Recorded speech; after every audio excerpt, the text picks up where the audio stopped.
안녕하십니까. 수요일이고 또 수요부터 배우기 시간입니다.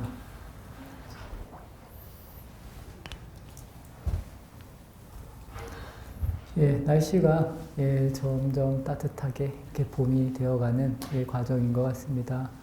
저희도 또 제가 보현사에 와서 처음 이렇게 겨울을 나면서 이렇게 봄을 맞이하고 있습니다.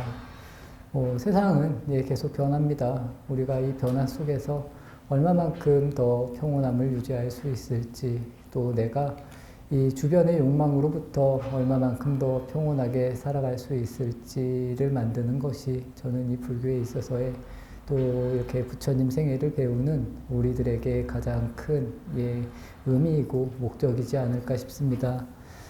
우리가 세상을 살다 보면 여러 가지 일들, 또 좋은 일, 안 좋은 일들이 굉장히 많이 일어납니다. 하지만 그럴 때일수록 우리가 과연 누구인가, 나는 왜 그런 거에 흔들리는 존재인가를 한번 깊게 생각해 보십시오.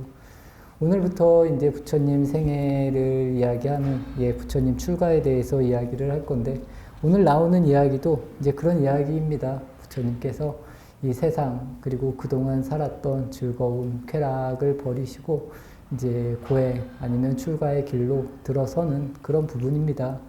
우리도 참, 저는 이 출가라는 모습, 아니면 뭐 내가 지금 이 사는 곳을 떠나서 새로운 행복을 만드는 것이 아니라, 제가 뭐 늘 하는 이야기지만 우리가 그때그때에 따라서 내 삶을 잘 바라보고 나를 편안하게 또 이 열반의 길을 만들어 가려고 노력하는 모습이 가장 훌륭한 모습이 아닐까라고 말씀을 드립니다. 오늘 부처님 출가 이야기를 들어가기 전에 이제 저번에 좀 정리해 온 내용인데, 이 부처님의 생애와 이렇게 연관돼서 중요한 나무가 네 그루가 나옵니다. 부처님이 태어나실 때의 나무, 그리고 이제 처음 선정에 들었을 때의 나무, 그 다음에 이제 깨달음을 얻었을 때의 나무, 그리고 이제 마지막 열반에, 이 열반이라는 말이 이제 우리가 참 이제 부처님이 돌아가셨다라는 표현을 열반이다 이런 표현으로 쓰는데, 굳이 말씀드리면 이 열반이라는 뜻은 그냥 깨달았다는 뜻입니다. 근데 이 열반이라는 말이 이 부처님이 뭐 아니면 뭐 스님들이 돌아가셨을 때 뭐 열반을 했다 뭐 이런 이야기를 쓰는데, 굳이 말하면 이 모든 욕망이 끊어졌다라는 부분이 욕망이고, 우리가 말하는 뭐 니르바나일 수도 있고 뭐 바람일다 뭐 이렇게 말할 수가 있습니다.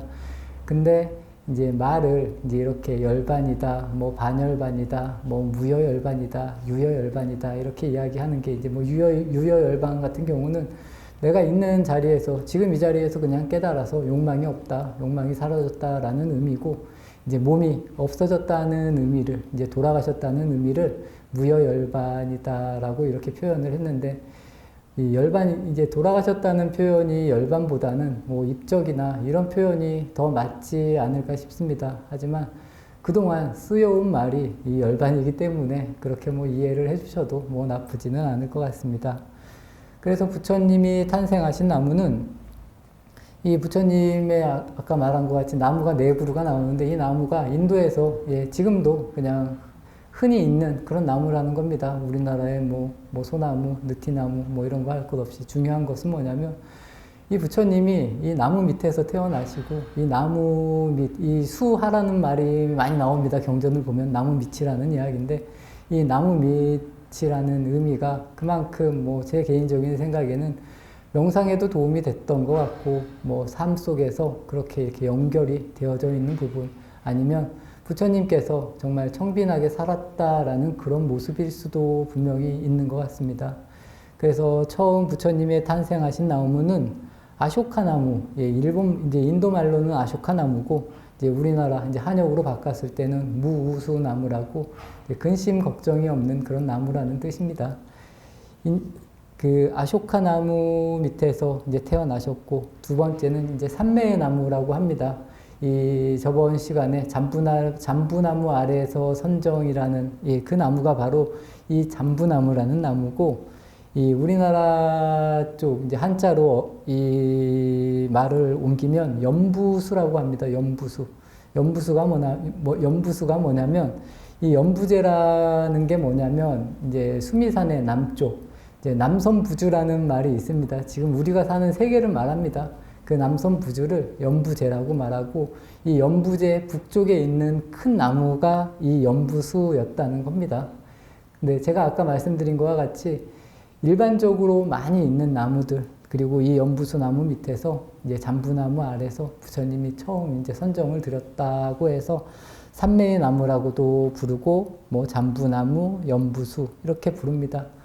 그리고 이제 세 번째가 지혜의 나무입니다. 예, 뭐 지혜의 나무라고 하면 뭐 다 여기 계신 분들 다 아시는 뭐 보리수 나무, 인도 말로 하면 피팔라 나무라고 이렇게 말을 하고, 예, 부처님이 그 나무 밑에서 깨달았기 때문에 보리수가 됐다라는 겁니다. 원래의 나무 이름은 피팔라 나무고 또 깨달았기 때문에 각수라고 뭐 이렇게도 표현을 한다는 겁니다. 그리고 이제 마지막에 이제 열반의 나무입니다. 이제 사라쌍수라는 이야기를 많이 들어보셨을 겁니다. 이 나무가 살라나무라는 건데 이 나무, 두 그루 나무 밑에서 이제 부처님이 이제 돌아가신 뭐 열반에 쓰신다 이런 표현입니다. 그래서 이제 이야기를 할 때 한자로 이야기할 때는 견고수라고도 하고 항림이라고도 합니다. 항림. 왜냐하면 부처님이 돌아가셨을 때 이 나무가 이제 말라서 죽는다는 겁니다. 그래서 하얗게 변했다는 겁니다. 그래서 이제 학이 나무에 이렇게 있으면 하얗게 보이는 거와 비슷하다는 모습으로 이제 항림이라고도 부르고, 이 견고수라는 부분은 예, 제가 많이 찾아봤는데 이게 왜 견고수라고 명확하게 이야기가 됐는지 예, 제가 잘 못 찾았습니다. 한번 예, 보살님들도 한번 찾아보시면 예, 더 재밌지 않을까. 그리고 이 견고하다라는 게 아마 삶을 완성했다라는 표현에 있어서 견고라는 표현을 썼는지 저도 이 부분은 좀 명확하지 않지만 한번 예, 찾아보시는 것도 예, 우리가 부처님 생애를 배우는데 좋은 또 이렇게 이 노력의 부분이 되지 않을까라는 생각이 듭니다. 그래서 부처님께서는 나무 아래서 태어나시고 처음 나무 아래서 선정에 드시고 또 나무 아래서 깨달음을 얻으시고 나무 아래서 예, 이렇게 돌아가셨다는 겁니다. 우리의 삶도 우리가 너무 우리의 삶을 너무 크게 또 너무 완전하게 또 너무 편안하게만 보는 것이 아니라 이런 식 부처님 같은 마음, 우리의 생명이라는 것도 굳이 말하면 예, 저는 이 자연과 더불어서 크게 다르지 않다라고 생각을 합니다. 내가 어떻게 마음을 먹고 살아가느냐에 따라서 내가 부처가 될 수도 있고 아니면 끝까지 중생으로 남아서 이렇게 이 세상에서 예, 이렇게 허우적대면서 살아가는 모습이 만들어지지 않을까라는 생각입니다. 이 삶을 살아보면 이제 뒤에도 나오는데 이 이념이라는 부분이 저는 굉장히 무섭다고 생각을 합니다. 그래서 우리가 정말 잘 배워야 됩니다. 잘 배워야 되고 아침에 요새 제가 이제 오계에 대해서 말하는데 가장 중요한 것은 당연히 나의 생명, 나의 몸이 가장 소중하지만 나의 몸과 생명이 소중한 만큼 타인을 생각할 수 있는 이런 마음, 이런 작은 마음들이 저는 깨달음에 가까운 마음이다라고 생각을 하고 있습니다. 그리고 우리가 살아봐야 얼마나 더 많은 부귀영화를 누릴 것이며 또 지금 있는 내 상황에서 내가 부귀영화를 누릴 수 있는 부분도 저는 아주 한정적이라고 생각을 합니다. 그냥 내가 받아들일 수 있는 부분은 잘 받아들이고 또 모두가 잘 살 수 있는 방향성으로 끊임없이 생각하고 노력을 하려고 하는 부분이 가장 중요한 모습이긴 하지만 그런 모습이 잘 안 된다. 그래서 우리는 끊임없이 배우고 좀 노력해야 될 부분들이 있다라고 말씀을 드리면서 예, 오늘 또 강의 54페이지 예, 집을 나서다 예, 시작을 하겠습니다.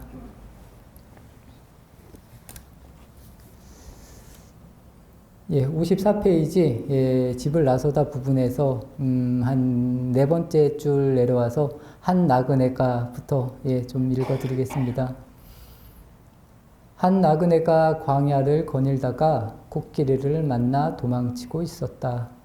두려움과 공포에 휩싸인 눈빛으로 혼신의 힘을 다해 달리고 있다.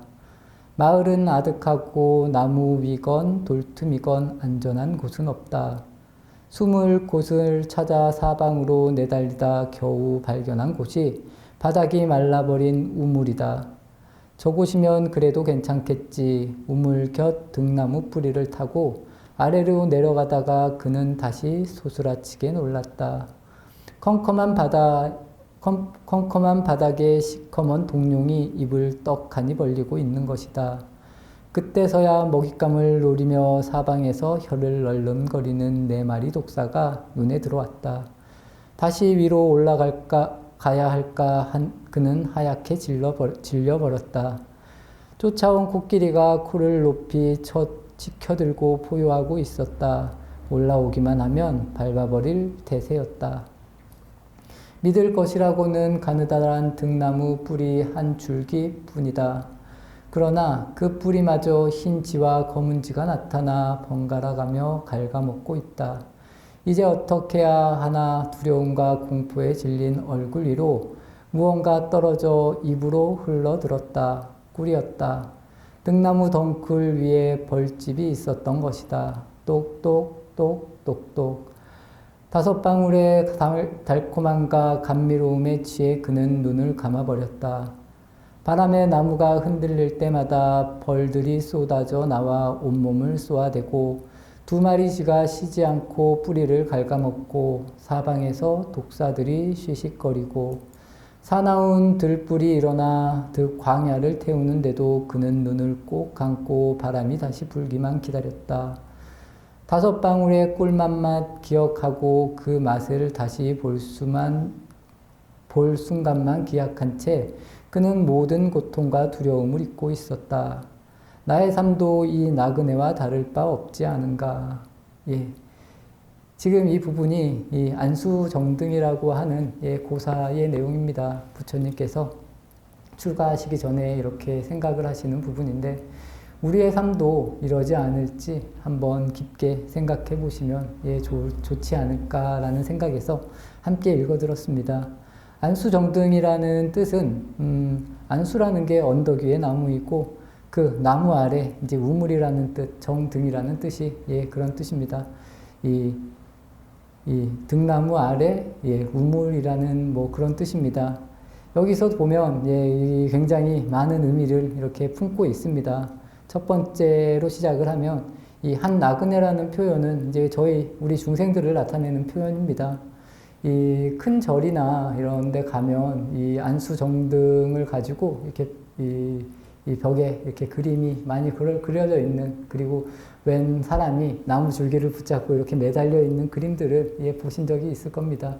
이 표현이 우리가 지금 이 세상을 살고 있는 모습을 그대로 그냥 표현해 놓은 그림이다라고 생각을 해주시면 좋겠습니다.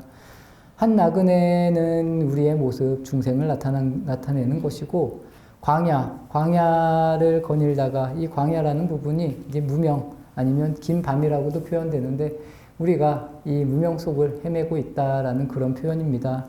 그리고 이제 코끼리라는 부분은 이제 무상을 나타내는 부분입니다. 이 세상이 무상하다는 부분을 이제 코끼리로 이렇게 나타내고, 바닥이 말라버린 우물은 이제 우리 생과 사를 나타내고 있다. 뭐 이렇게 이해를 해주시면 좋을 것 같습니다. 등나무 뿌리는 말 그대로 우리의 목숨을 나타내고 있습니다. 그리고 시커먼 동룡이 입을 떡하니 벌리고 있는 부분은 이제 죽음이라는 부분을 나타내고 있는 부분이고, 4마리 독사는 지수와 풍의 4대를 나타내는 것이고, 흰지와 검은지가 나오는데 이 흰지와 검은지는 낮과 밤을 나타내는 겁니다. 낮과 밤을 나타내고 흰지가 이 등나무 뿌리를 갉아먹는다는 표현이 나오는데, 이 표현은 우리의 수명이 계속 줄어들고 있다라고 이렇게 이해를 하시면 됩니다. 그래서 낮과 밤이 시간이 지남으로 인해서 우리의 수명은 계속 줄어들고 있다. 우리는 늘 이렇게 고통 속에서 살아가고 있다. 이렇게 나오는데, 여기서 또 이제 꿀이 나옵니다. 꿀이 5방울이 떨어져서 이 사람의 입안에 들어가서 달콤함을 느낀다. 뭐 이렇게 나왔는데, 이게 뭐냐면 이제 오욕락을 나타냅니다. 그래서 뭐 재물욕, 성욕, 식욕, 명예욕, 수면욕을 나타내는데, 우리가 이런 욕망에 사로잡혀서 이런 우리의 목숨이나 이런 거를 이제 제대로 보지 못하고 눈을 감아버리고 산다라는 표현이 이 안수정등에서 나오는 가장 중요한 그런 표현이 아닐까 싶습니다. 여기서 또 이제 벌들이 바람이 불면 바람이 불어서 흔들릴 때마다 벌들이 우리를 이렇게 이제 따끔따끔하게 쏜다라고 했는데 이건 이제 삿된 소견을 나타낸다 이렇게 이해해 주시면 좋고 또 이 아까 광야 사방에 이제 사나운 들불이 일어나서 이 광야를 태우고 있는 모습은 지금 우리의 세상이 계속 불타고 있다 이런 표현을 이제 이렇게 이 그림을 통해서 이야기를 하고 있습니다. 우리도 한 번쯤은 이런 부분을 한번 깊게 생각해 보시면 이 부분을 많이 읽어보셔도 저는 좋을 것 같습니다. 그래서 과연 나는 어떻게 살아가고 있는가? 그리고 나는 지금 어떠한 모습으로 살아가고 있는가? 내가 이렇게 절에 다니면서 조금이라도 마음을 좀 이렇게 가라앉히고 살 수 있는가를 한 번쯤은 생각해 보시면 좋지 않을까라는 부분입니다. 그렇게 되면 우리가 특별히 다른 곳으로 수행을 한다고 출가를 떠나는 그런 모습이 아니더라도 이 자체에서 저는 분명히 열반을 만들어낼 수 있다라고 말씀을 드리고 싶습니다. 그래서 지금 이 이야기는 이제 안수정등에 관한 그런 내용입니다. 그래서 부처님도 이 집을 나서기 전에 이런 생각을 하시고 그 다음 이제 대목입니다. 달이 서쪽으로 기울 무렵 태자는 자리에서 일어나 태자비의 방으로 소리 없는 걸음으로 옮겼다. 얇은 휘장 너머로 산통과 젖먹이 치닥거리로 지친 야수다라가 깊은 잠에 빠져 있었다. 눈도 뜨지 못한 아이는 달콤한 꿈이라도 꾸는지 엄마 품에 꾸물거리며 연sit 방긋거렸다. 너무나도 사랑스러운 두 얼굴을 태자는 멀찍이서 물끄러미 바라보았다. 그렇게 한참을 서성이다 천천히 발길을 돌려 찬나의 방으로 향했다. 이런 부분입니다. 이 출가를 한다는 게 어찌 보면 쉬운 일일 수도 있지만 그렇지 않을 수도 있습니다. 제가 이제 주변에서 볼 때 이제 스님들 중에서도 결혼을 해서 이렇게 다시 출가를 하시는 분들도 있습니다. 다 잘 정리를 하고 출가를 하시는 분들이 있는데 참 저는 이제 제 자녀가 없기 때문에 이제 그런 기분을 명확히 잘 안다 이렇게 말씀드릴 수는 없는데 그게 굉장히 오래 간다고 느꼈습니다. 출가를 해서도 참 이 끊기가 어렵다라는 또 제가 주변에서 볼 때 그런 모습을 많이 봤습니다. 그래서 제가 아는 어떤 스님은 본인이 출가는 했지만 참 이제 가정이 그렇게 형편이 좋지 않아서 자기가 또 돈을 오히려 역으로 모아서 애들 학비로도 보내고 이런 모습도 솔직히 보기는 봤습니다. 그래서 이제 선원에 다니다가도 또 산철 같은 때는 어디 가서 본인이 또 일을 해서 그 돈을 벌어서 또 갖다 주기도 하고 그래서 이런 인연이라는 게 참 그리고 나의 자식이라는 이런 부분들이 굉장히 크게 작용을 하는구나라고 느낀 적이 있습니다. 저는 참 운이 좋았다면 좋은 걸 수도 있지만 잘 이렇게 출가를 해서 이제 그런 스님들을 보면서 참 힘든 생활을 하시는구나 이런 느낌을 많이 받았는데 아마 부처님의 마음도 아까 지금 자기 아들과 부인의 모습을 보면서 아마 굉장히 많이 아프셨지 않을까라는 그런 대목이어서 한번 이런 말씀을 드려봤습니다. 예전에는 진짜 먹고 살기가 어려웠던 시절이 있었다는 겁니다. 저보다 훨씬 전에 이제 어른 스님들 이야기 들으면 출가라는 게 아니라 부모님들이 그냥 절에다가 놓고 갔다는 겁니다. 자기를 먹고 살기가 어려웠기 때문에 그런 이야기도 참 많이 들었습니다. 그래서 절에 와서 밥도 자기가 잘 먹었고 또 공부도 했고 이런 이야기를 들어본 적이 있었고 이 사회라는 것 그리고 이 시대라는 것을 따라갈 수밖에 분명히 없는 것 같습니다. 요즘은 그래도 적당하게 사회생활도 해보고 좀 이렇게 출가를 하는 것을 더 권하는 시대가 되었고 제가 저번에도 한번 말씀드린 것 같은데 요새는 이제 출가를 하는 인원들도 많이 줄고 있다는 겁니다.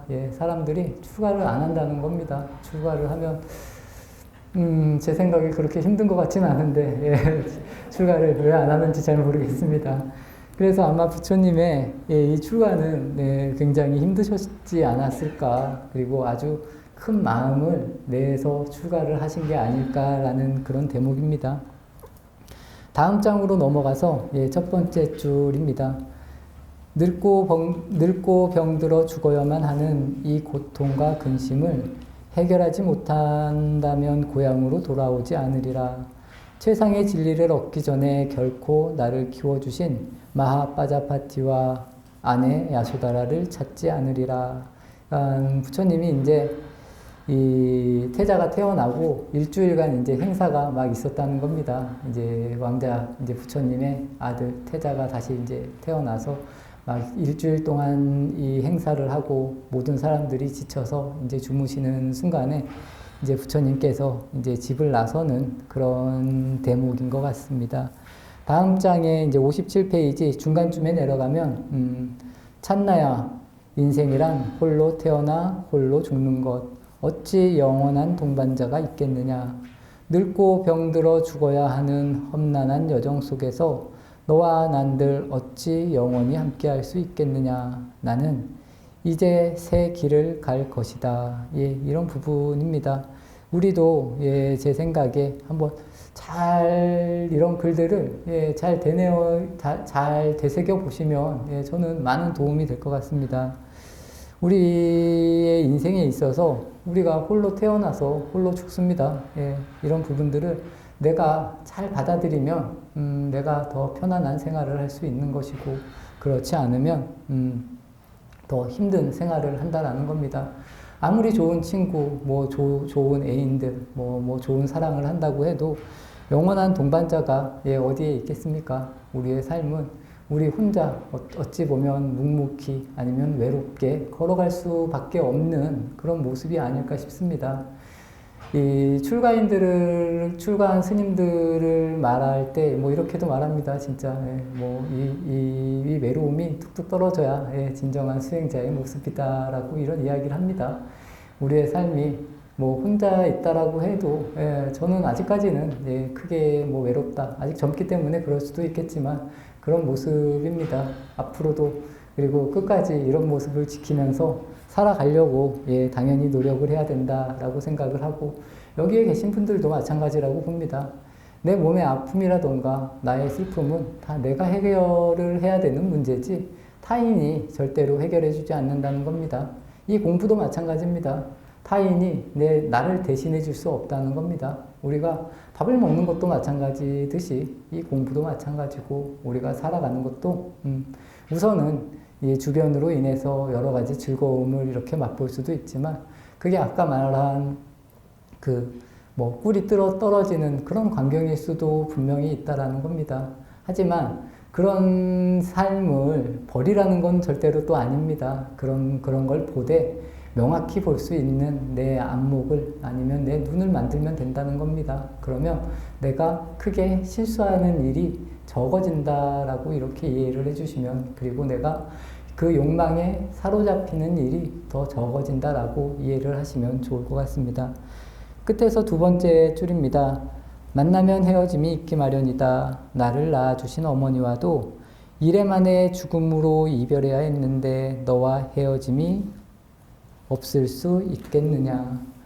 더 이상 부질없는 연민으로 괴로워 마라. 칸타카와 함께 왕궁으로 돌아가 내 말을 전해다오. 너에게 하는 마지막 부탁이다.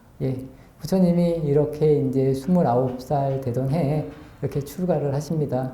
그리고 부처님이 이제 입고 계셨던 옷, 그리고 머리, 보석, 이런 것들을 다 이제 이 마부, 찬다카한테 주면서 이렇게 이제 돌아가서 부왕을 뵙고 이렇게 마지막 인사를 하는 대목이라고 보시면 좋을 것 같습니다. 부처님이 칼을 꺼내들여서 이제 머리를 자르셨다는 겁니다. 그래서 이제 저희도 지금 이렇게 삭발을 하는 이 의미가 있는 모습이고, 부처님 당시에는 당연히 저희 같이 삭발을 못했을 겁니다. 왜냐하면 장비적으로도 힘들었을 거고, 그냥 칼로 이렇게 대충 자르고 이렇게 살았지 않았을까라고 예상을 합니다. 제가 전에 한번 말씀드린 적이 있는데, 자이나교 같은 경우는 머리를 이렇게 뜯어낸다고 말씀을 한번 드린 적이 있습니다. 거기는 지금도 그렇게 한다는 겁니다. 이제 요 뒤에 나오면 부처님이 이제 처음 출가를 하셔서 이제 스승님들을 찾아가는데, 이 고행을 하는 스승님도 찾아가고 이제 그런 이야기가 조금은 나옵니다. 아주 적나라하게 나오진 않는데, 지금도 이런 고행을 하는 사람들이 없지는 않습니다. 있습니다. 예, 이제 그런 이야기도 차후에 조금씩 이제 하도록 하겠습니다. 그래서 이제 부처님이 출가를 하시니까 당연히 부처님 고향인 카필라와투는 슬픔에 젖은 이 카필라와투라고 이렇게 제목이 나와 있는데 말 그대로 슬픔이 어마어마했지 않을까 싶습니다. 이게 참 부처님의 마음도 당연히 슬펐겠지만 아마 주변 분들의 마음은 더 많이 아프지 않았을까라고 이해가 됩니다. 대체적으로 그렇습니다. 출가를 했을 때 즐겁게 보내는 부모님들은 제가 볼 때 몇 분 없는 것 같습니다. 그래서 제가 또 잠깐 이야기를 해드리면 이 스님은 좀 즐겁게 보내드린 걸 수도 있어서 한번 이야기를 드리겠습니다. 제가 아는 어떤 스님 이야기인데 자기를 출가를 시키려고 부모님들이 그렇게 열심히 기도를 했다는 겁니다. 진짜 밤잠 안 자고 어머님 아버님이 그렇게 열심히 기도를 하고 이 스님 말이 내가 출가하고 나니까 이제 절에 안 다니고 여행만 다닌다고 그런 이야기도 한 번은 들은 것 같습니다. 근데 참 이 출가라는 게 참 이제 부모님들이 원해서 하는 출가 뭐 이런 출가보다는 스스로가 출가를 하면 좋은데 대체적으로 부모님들은 마음을 아파하십니다. 아무래도 좀 편안한 길보다는 또 이 부모님들의 마음은 자녀들이 이 평화롭고 평온하고 이 안전한 길을 가기를 원한다는 겁니다. 근데 그렇지 않은 좀 불확실한 이런 길을 간다라고 했을 때 부모님들의 마음이 그렇게 좋지 않다는 겁니다. 그래서 이제 제가 저번 시간에 저희 은사스님 이야기도 해드렸는데 저희 은사스님은 진짜 어머님이 그렇게 찾아 헤맸다는 겁니다. 그 진짜 소중한 아들이 출가를 해버렸으니까. 근데 이제 끝내 만나주지 않으셨다 뭐 이런 이야기를 드렸는데 이제 그런 분들도 있고 뭐 그렇지 않은 분들도 있고 뭐 여러 분들이 있습니다. 요새는 역으로 말해서 스님들이 효자 효녀가 더 많습니다. 제가 보니까 스님들이 부모님들을 시봉을 하러 이렇게 가시는 분들도 굉장히 많습니다. 또 예를 들어서 말씀을 드리면 제가 아는 노스님은 자기 어머님이 세 분입니다. 세 분. 이 어머님이 세 분이라고 하면 뭐 이해가 안 갈 수도 있겠지만 예전에는 그런 경우가 많았다는 겁니다. 이 스님이 좀 노스님인데 첫 번째 어머님이 애를 못 낳으니까 이 첫 번째 어머님이 두 번째 부인을 들였다는 겁니다. 두 번째 어머님을 들였는데 이 어머님은 딸밖에 못 낳았다는 거예요. 그러니까 또 이 큰어머님이 마지막 어머니를 얻어서 이제 자기를 낳았다는 거예요. 근데 그 스님 말로는 그 어머니를 이제 철의 어머니라고 뭐 이렇게 표현을 합니다. 그래서 이 어머니가 이제 자기 남편을 데리고 이제 다른 부인이 사는 곳에 이렇게 가서 자고 나오면 밖에서 나올 때까지 기다리고 있다는 겁니다. 그런 식으로 나와서 이제 자기가 태어나서 자기는 솔직히 자기 어머니보다는 이 큰 어머니 밑에서 오히려 더 잘 자랐고 이 세 명의 어머니에게 사랑을 받고 본인이 이제 살았다는 겁니다. 근데 본인이 출가를 한다라고 이야기를 했을 때 자기를 낳아준 어머니보다 이 큰어머님한테 말하기가 더 어려웠다는 겁니다. 근데 큰어머님이 출가를 한다고 하니까 진짜 아무 말씀도 안 하셨다는 거예요. 그냥 뒤로 돌아서. 근데도 본인이 이제 출가를 했다라고 이렇게 이야기를 하셨습니다. 그래서 저도 한편으로는 마음이 많이 아프기도 했고 또 그 당시의 시대 상황이 그랬고 또 이 스님은 그 몇 대 독자로 태어나서 출가를 해버림으로 인해서 또 그 어머님들에게 참 많은 아픔을 이렇게 주기도 했는데 이 스님을 낳아주신 어머님이 치매가 걸렸다는 겁니다. 그래서 이제 이 스님이 그 자기 어머님을 이제 돌아가실 때까지 이렇게 모셨던 이야기를 해주셨는데 치매가 걸려가지고 어머님이 집을 나간다는 거예요. 집을 나가면 본인이 이 어머님을 찾으려고 막 사방팔방 돌아다니면서 찾아도 와서 또 이렇게 또 시봉도 하고 뭐 이런 식의 이야기입니다. 그래서 제가 아까 말씀드린 것과 같이 이 스님들이 효자, 효녀 역할을 하는 분들도 상당히 많은 것 같습니다. 뭐 우리가 다 아프지 않고 잘 살면 좋지만 또 세상이 그렇지 않은 그런 경우들도 있고 우리가 해야 될 일, 또 해야 될 일, 또 어쩔 수 없이 해야 될 일이 있으면 저는 당연히 해야 된다라고 생각을 합니다. 그래서 이 스님도 본인의 어머님 또 자식이 자기밖에 없었기 때문에 그럴 수밖에 없었던 그런 이야기를 드렸습니다. 여러 가지 이야기들이 삶을 살다 보면 굉장히 많습니다. 하지만 우리가 뭐 이런 이야기에 빠진다기보다는 내가 어떠한 방식으로 삶을 살아가는지, 그리고 이 출가를 하는 마음이라던가 아니면 내가 무언가 일을 할 때 얼마나 마음을 내서 잘 사느냐가 더 중요하지 않을까라는 생각입니다. 여기 계신 보살님, 불자님들도 우리가 이렇게 살아가는 것에 대해서 뭐 굉장히 감사를 하고 늘 그리고 타인을 위해서 살아갈 수 있는 마음을 내시면 더 좋지 않을까라는 생각에서 이런 말씀을 드리겠습니다. 58페이지 제일 아랫줄입니다. 이제 부처님이 출가하고 나서 이 부처님을 키워주신 어머니가 이제 하신 말씀입니다. 보드라운 옷만 입던 내가 따가운 햇살과 들판의 벌레를 어찌 견딜까? 푹신한 이불에 눕던 내가 가시돋친 풀밭에 어찌 누울까? 기름진 음식만 먹던 내가 거친 음식과 굶주림에 어찌 견딜까? 사나운 짐승과 도적들이 우글거리는 깊은 숲에 누가 널 보호한단 말이냐. 이 부분이 이제 여러 가지 이제 이야기들입니다. 부처님이 출가하고 나서 이 야쇼다라, 그리고 부처님의 아버지신 뭐 슈토다나 왕, 아니면 마하파자파티 왕비까지도, 아니면 여기서 이제 나온 카필라국 전체가 슬픔에 잠겼다, 뭐 이런 모습, 이런 모습이고, 이제 다음 장에 나아가면 이제 슈토다나 왕의 설득이라고, 이 내용은 뭐냐면, 이제 부처님이 출가하시고 나서 이제 부처님의 아버지 슈토다나 왕께서 이제 신하들을 부처님한테 보내서 이제 뭐 잡아오라라고 이렇게 시키는 그런 부분입니다. 예전에 이런 식으로 우리 이제 출가를 해서 잡혀간 분들도 굉장히 많습니다.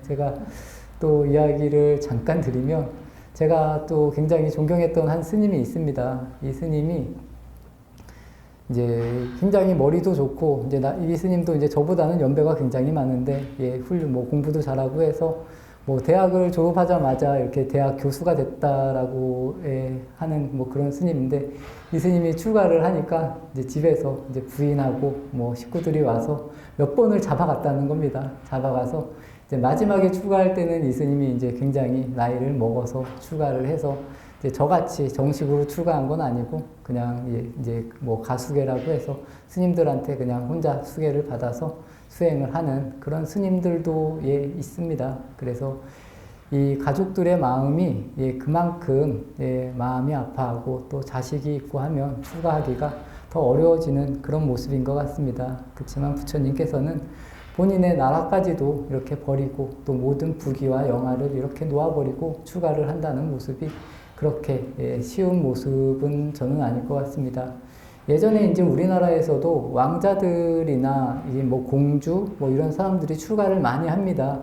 이 출가를 하는 이유가 뭐냐면, 이 공부적인 부분도 분명히 있겠지만 깊게 들어가 보면 출가를 하는 이유가 이 왕위를 계승하는 데 있어서 본인이 살아남기 위해서 출가를 한 모습이 굉장히 많습니다.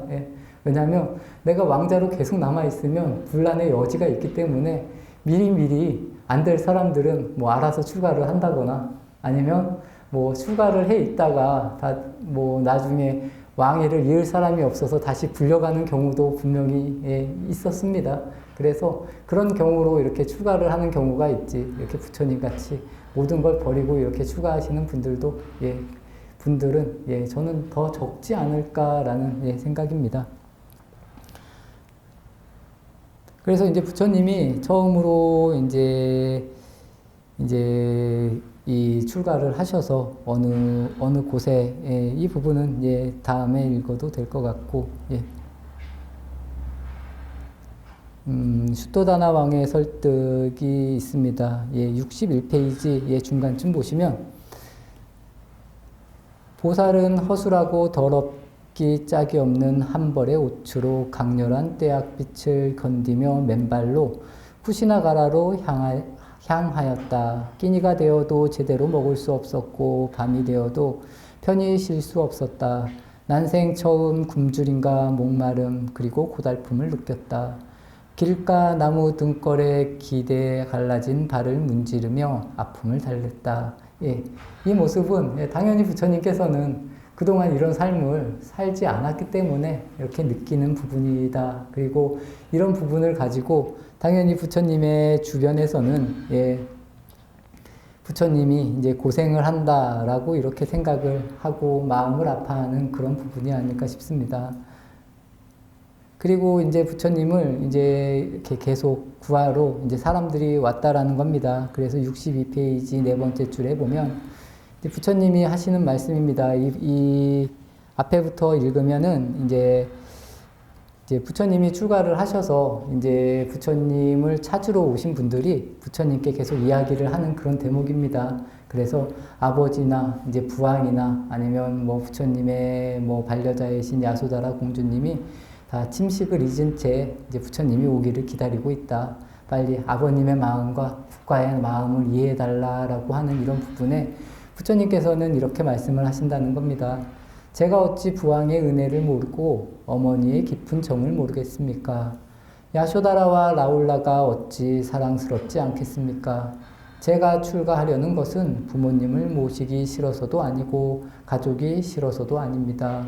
가족과 영원히 함께할 수 있고 생로병사의 고통마저 없다면 무엇 때문에 이곳까지 왔겠습니까? 그래서 이제 부처님의 이제 출가의 동기를 확실히 이렇게 알 수 있는 그런 부분입니다. 그래서 부처님이 이 생로병사, 아까 말씀드린 이 고통을 해결하기 위해서 출가를 했다라는 부분입니다. 초반에 안수정등에 대해서 이야기를 드렸는데, 우리가 이 세상에 내 사랑하는 가족들과 살아도 늘 마음이 불편하게 산다라고 했을 때 이 마음을 오히려 편하게 만드는 것이 부처님에게는 첫 번째 문제가 아니었을까 싶습니다. 그래서 그런 어려운 선택을 해서 모든 것을 버리고 이렇게 나온 게 아닐까라고 말씀을 드립니다. 63페이지 다섯째 줄에 보면 다음 생의 가보에 대해 어떤 사람은 있다고 말하고 어떤 사람은 없다고 말합니다. 그들 모두 아직도 의심하고 있는 것이 사실입니다. 하지만 그렇다고 결정적으로 없다고 단정할 수도 없는 것 아닙니까? 게다가 나는 윤회 생사의 세계에서 좋은 가보를 바라고 여기에 온 것이 아닙니다. 그와 같은 윤회의 굴레로부터 벗어난 해탈을 찾는 것입니다. 이 부분의 말이 뭐냐면 이 부처님께서 수행하는 목적은 이 복을 받으려고 수행을 하는 것이 아니다. 아니면 이 좋은 과보를 바라고 수행을 하는 것이 아니다라는 부분입니다. 어찌 보면 이렇게 말씀하신 부처님이 저는 다 벌써 완성이 되어 있는 게 아닐까라는 생각도 듭니다. 그래서 말 그대로 우리가 좋고 싫다라는 이 굴레에서 벗어나는 것을 벌써 이렇게 말씀하시고 계신다는 겁니다. 이 부분도 저는 굉장히 중요한 부분이 아닐까 싶습니다. 그래서 우리가 그냥 살아가는 것이 아니라, 그리고 그냥 생각을 하고 행동을 하는 것이 아니라 이만큼 알고 부처님께서 이렇게 생각을 하는 것이 아니었을까 싶습니다. 그래서 이 뒤에 보시면 부처님께서 이제 출가를 하고 이렇게 이 길에 있을 때 카필라국에서 온 사람들 중에 5사람이 남고 나머지 분들은 이제 다시 카필라국으로 돌아갔다는 겁니다. 여기에서 나오는 그 이름이 꼰다냐, 왓바, 바띠야, 마하나마, 아사지라고 이 5분이 나중에 이제 오비구라고 불리게 되는 분들입니다. 그래서 부처님께서 이제 출가를 이제 하셔서 이 카필라국이 슬프고 또 국왕, 부처님의 아버지께서 이제 다시 부처님을 이렇게 설득을 해서 돌아오게 하려고 하는 그 부분에 부처님께서 전혀 흔들리지 않으시고 끝까지 이제 출가의 길을 고집하시는 이 부분이 오늘 이렇게 이야기한 부분입니다. 다음 시간에 이제 스승을 찾아 외살리로라는 부분부터는 다음 시간에 하겠습니다. 이 부처님께서 출가를 하셨습니다. 얼마 전이 출가 제일이었고 이제 내일이 열반 제일입니다. 이 불교에 있어서 어떻게 보면 이 출가 제일이 그게 가장 중요한 날일 수도 있는데 우리는 부처님 오신 날 그리고 뭐 그 다음으로는 이제 성도제일 깨달은 날을 이제 특히 이제 한국의 불교에서는 이렇게 많이 이제 행사도 합니다. 특히나 이제 깨달은 날 같은 경우는 이제 용맹정진을 이제 해서 우리도 한번 부처님과 같이 깨달아 보겠다 이런 생각을 하면서 이렇게 하는데 제 생각에도 오히려 이 출가 열반제의를 더 잘 이렇게 보내야 되는 게 중요하지 않을까라는 생각입니다. 우리가 출가를 해서 어느 정도 생각이 바뀌면 아까 제가 말한 거와 같이 우리가 그냥 열반의 상태라는 겁니다. 우리가 이게 죽는 거 아니면 뭐 이 삶을 마감하는 것이 열반이 아니라 우리가 이 오욕락에서 벗어나는 것이 그냥 열반이고 번뇌가 끊어진 상태가 열반의 상태라는 겁니다. 그리고 우리가 이 열반의 상태를 당연히 만들 수 있다라는 겁니다. 그래서 여기에 계신 분들도 지금 저희가 부처님 생애를 이렇게 배우고 있지만 부처님의 생애를 보면서 과연 내 생애는 내가 어떻게 만들어 나아갈지 한번 이렇게 역으로 생각해 보는 그런 공부를 해보시면 나에게 더 많은 도움이 되지 않을까 싶습니다. 부처님은 부처님이고 나는 나다 이렇게 보는 것이 아니라 부처님께서 이렇게 살았기 때문에 나도 한번 부처님을 따라서라든가 아니면 나도 나만의 생애를 한번 잘 만들어 보겠다 이렇게 마음을 내시는 것도 저는 더 좋지 않을까라는 생각입니다. 그렇게 되었을 때 저희가 지금 이렇게 법회를 하고 또 모여서 이렇게 이야기를 듣고 공부를 하는 모습들이 더 좋은 방향성으로 이렇게 퍼져나갈지 않을까라는 말씀을 드리고 오늘 수요 붓다 배우기를 마치도록 하겠습니다. 혹시 질문하실 게 있으시면 질문해 주십시오.